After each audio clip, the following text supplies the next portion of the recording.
Welcome in to Duval Daily, presented by GenJag.com. I'm Jordan DeLugo.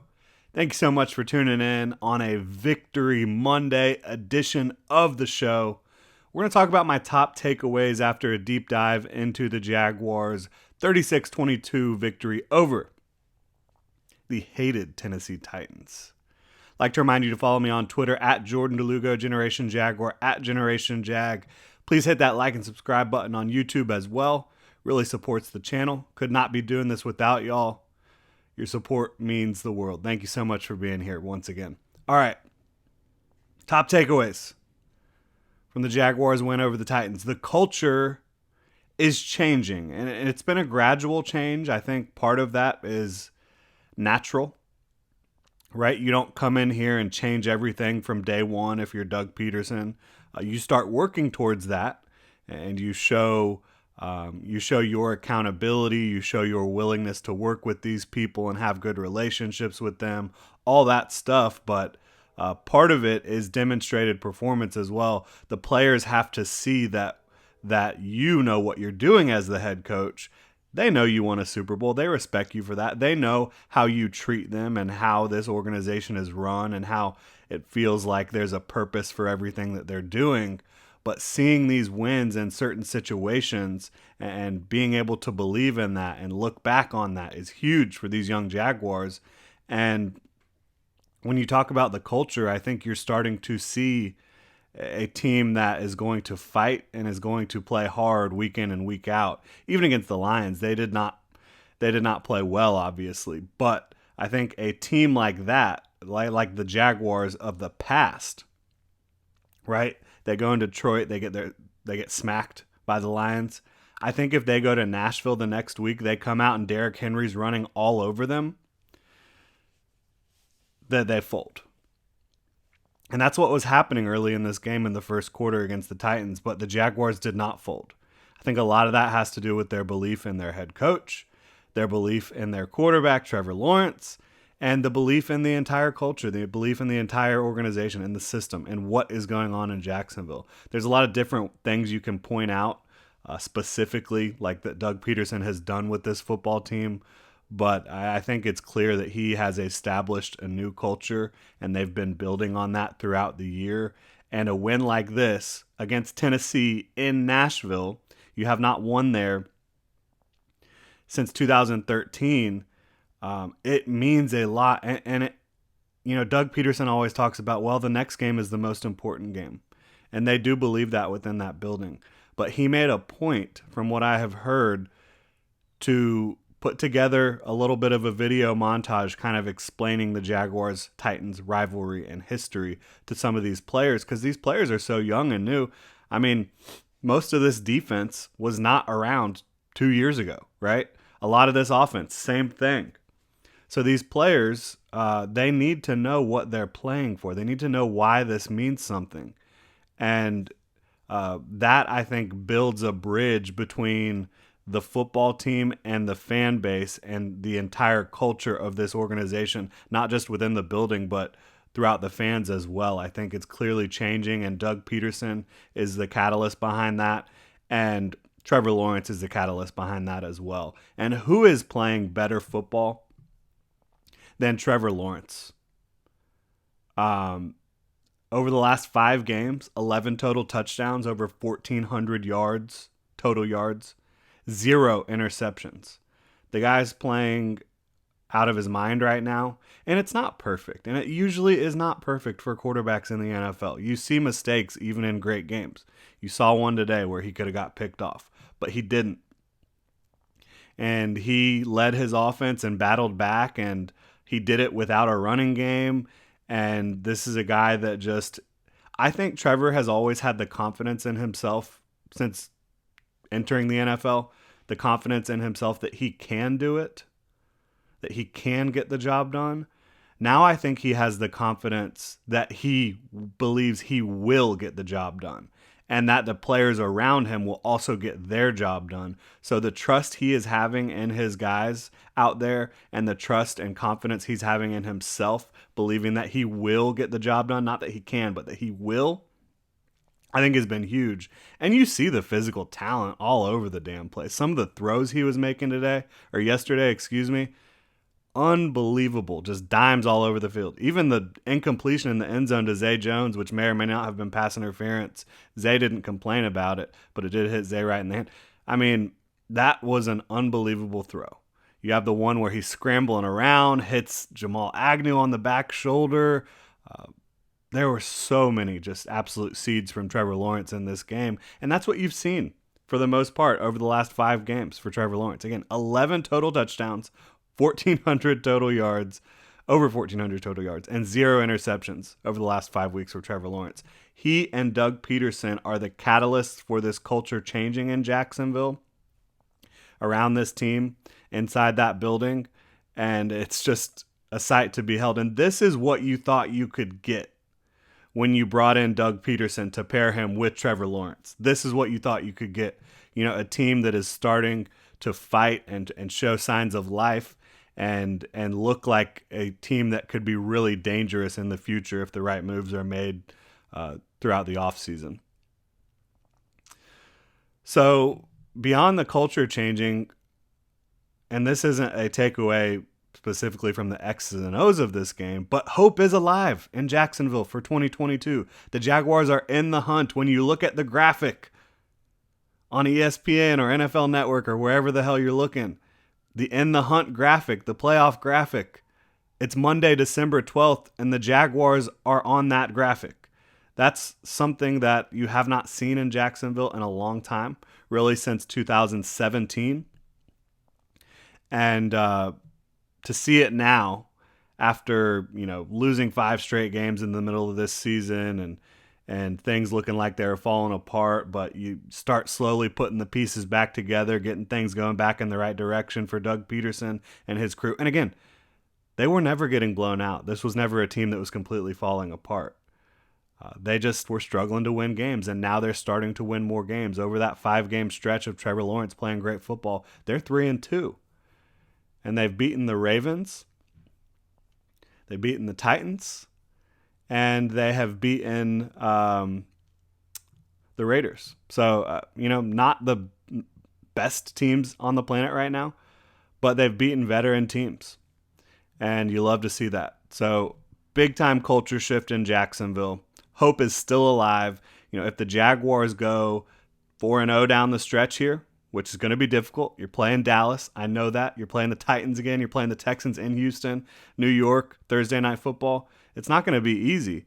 But if the Jaguars go 4-0 and the Titans go 2-2, including a loss to the Jaguars in the final week of the regular season, the Jags are in the playoffs. Bottom line, they're going to win the AFC South. What's really interesting to me is the Jags don't even have to go undefeated when you're looking at it now. The Jaguars, 4 games left. Titans, 4 games left. We just talked about the Jags games. The Titans, they travel to Los Angeles to take on the Chargers this upcoming weekend, which I would believe the Chargers will probably be favored in that game. It's not going to be a gimme for the Chargers, but that's a tough game for the Titans, no doubt about it. They play the Texans in Tennessee. They'll probably win that game, right? But then they play the Cowboys in Tennessee and the Jags on the road. So could the Titans feasibly lose 3 out of 4 of these games? I think they could. It's not a pipe dream at all. I think they'll be underdogs likely against the Chargers and the Cowboys. And then if you take care of business when you need to take care of business, you'll have a shot. Again, you won't even necessarily have to go 4-0 down the stretch. 3-1 could potentially get you in if the Titans lose to the Cowboys and the Chargers. Fun stuff, right? The Jaguars are in the hunt. Hope is alive. This is a little more X's and O's standpoint. I like seeing Trey Herndon in the slot. I've been asking for it all year. Look, Darius Williams, he's been the Jaguar slot corner this year. He spent his entire career in Los Angeles playing outside corner. You talk about Trey Herndon, when he's been at his best, he's been at nickel in the slot. Now, was it perfect? No. Was it pretty? No, not even. When you talk about what the Jaguars' coverage looked like down the field, Trey Herndon and Darius Williams specifically. Because Tyson Campbell, he was lights out in this game. You got to give him all his flowers. But Trey Herndon Darius Williams, it was not perfect, but I think it's better. I think having Trey in the slot versus Trey outside is better. I think you I think putting Trey in the slot versus Darius Williams in the slot, you're downgrading your slot position a little bit for sure. But I think having Darius outside and not Trey Herndon or Buster Brown or Tavon Campbell or whoever the heck you want to put out there is a big upgrade on the outside. So I think you'll take that overall. And, they did the job. There were some opportunities for the Titans that the Titans didn't take advantage of, but overall, this coverage unit did look better. They looked like they were in better position. Evan Ingram and Zay Jones, they both popped off this one in a big way, but I think these performances were a little bit emblematic of who they are as players. They're never just going to give you everything that you want, right? Like Evan Ingram had a career game, 2 touchdowns. The one that he caught in the end zone on the left side of the field, offensive left side, defender draped all over him, has to go up and get it, get both feet down in bounds. That was awesome. And you saw him, in space all day, just eating up yards for the Jaguars, right? And then you saw Zay Jones had a couple of important catches, none more important than Trevor Lawrence is trying to find him in the front corner of the end zone. Roger McCreary gets a hand on the ball. The ball's kind of bobbling around. Goes on a funny trajectory, but Zay Jones is able to corral it and get both feet down with an unbelievable toe tap at the end of his right foot. So you love those, but then you also saw Zay Jones could have had another would-be touchdown or play that would have got the Jaguars down to the 1-yard line. He just couldn't haul it in. Evan Ingram had multiple plays where you could call it a contested catch, you could call it a drop. It looked like he had position to go get the football, and he didn't get it. So as much as I want to praise these guys, I want to be realistic in my evaluation of this. And I believe that if you want to bring back Evan Ingram for 2023, right? He's on a 1-year deal right now. He's not under contract beyond 2022. If you want to bring him back, I'm not going to be mad about that one bit.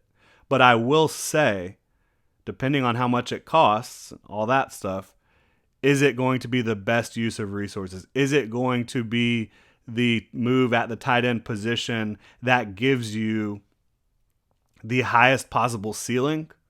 I don't think it will be that. I don't. But I do think he can be an effective tight end. You're going to be frustrated sometimes with some mistakes that he makes, but if you keep feeding him the ball, he's going to make a lot more really good plays than bad plays. I think that's fair. And I think that's fair of Zay Jones as well. Zay's under contract. My thoughts on him have kind of been, well, next year, do you want him to be your wide receiver 3 behind Christian Kirk and Calvin Ridley, or do you want him to be your wide receiver 4? Personally, I think he makes more sense in a wide receiver 4 role, but it is what it is. Maybe Jamal Agnew takes some more reps away from Zay Jones or some more targets away from Zay Jones, because I do think Jamal Agnew is a player the Jaguars absolutely have to keep around and make sure they continue to use him in this Jaguars offense, because he's electric. He's great pass catcher, unbelievable with the football in his hands. I know he's little, but he goes up and gets it, and he comes down with a lot of tight window catches when given the opportunity. So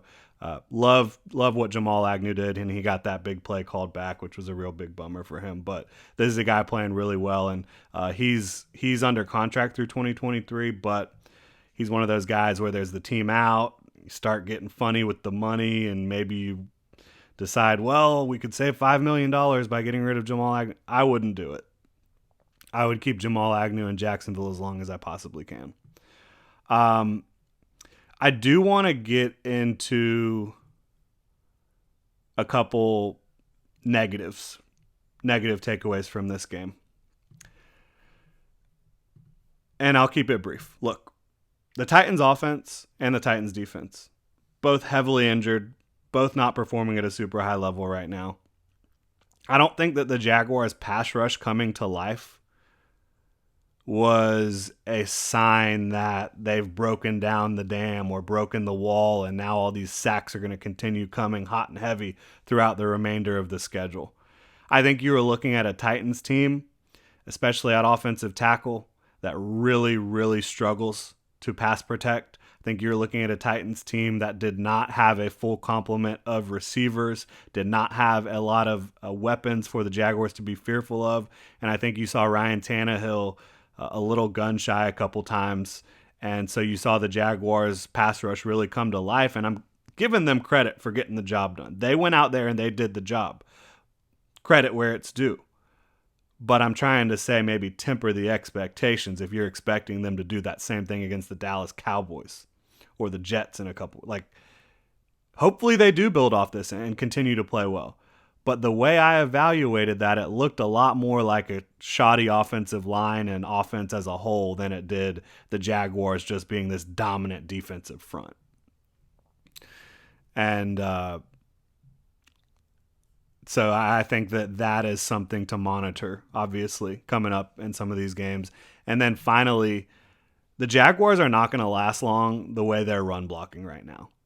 I know it's working right now because Trevor Lawrence is playing the best football of his life, maybe playing the best quarterback in the NFL right now. But you've got to figure out how to get that interior offensive line winning more one-on-ones in the run blocking department and playing cohesively, because right now they're not doing it. It's been ugly for about a month when it comes to the Jaguars running the football, and I do not put that on Travis Etienne. There has been nowhere for him to go lately. So the Jags will need to figure that out at some point. But those are my top takeaways from this one. Thank you so much for tuning in. Again, hit me up on Twitter at Jordan DeLugo, Generation Jaguar, at Generation Jag. Hit the like and subscribe button, notification bell so you don't miss a show. Check out genjag.com where you can get some new Duval gear. You can also check out our channel membership here on YouTube. Thanks so much for tuning in, Duval, and enjoy your Victory Monday.